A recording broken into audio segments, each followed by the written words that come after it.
ସମସ୍ତଙ୍କୁ ନମସ୍କାର। ଆସନ୍ତୁ ଆଜି ଜାଣିବା ପଞ୍ଚପଦୀ କହିଲେ କଣ ବୁଝ। ଅଦିତି, ବୋଧ, ଅଭ୍ୟାସ, ପ୍ରୟୋଗ ଓ ପ୍ରସାର ଏହି ପାଞ୍ଚଟି ପଦକୁ ନେଇ ପଞ୍ଚପଦୀ କୁହାଯାଏ। ଅଦିତି ଅର୍ଥ ପରିଚୟ। ଏହା ଅନ୍ନମୟ କୋଷରେ ଅଛି।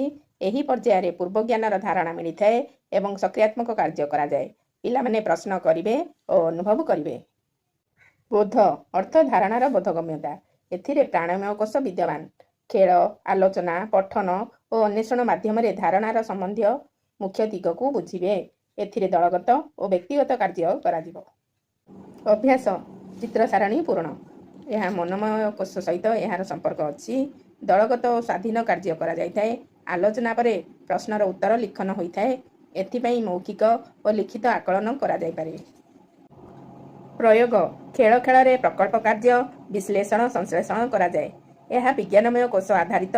ଏଥିରେ ଜ୍ଞାନକୁ ଦୈନନ୍ଦିନ କାର୍ଯ୍ୟରେ ଜୀବନରେ ପ୍ରୟୋଗ କରିବା। ପ୍ରସାର ପ୍ରସାର ଅର୍ଥ ଜ୍ଞାନକୁ ବାଣ୍ଟିବା। ଏହି ସୋପାନରେ ଆନନ୍ଦମୟ କୋଷ ଥାଏ। ସ୍ୱାଧ୍ୟାୟ ଦ୍ୱାରା ଜ୍ଞାନର ବିତରଣ, ପ୍ରଚାର ପ୍ରସାର କରିବା ଓ ସଚେତନ ସୃଷ୍ଟି କରିବା। ନୂତନର ଅନ୍ୱେଷଣ ଓ ନୂଆ ଶିକ୍ଷଣ ପାଇଁ ପ୍ରୋତ୍ସାହନ। ଆକଳନରେ ପିଲାଙ୍କ କୃତି, ଫାଇଲ ଇତ୍ୟାଦି ରହିବ।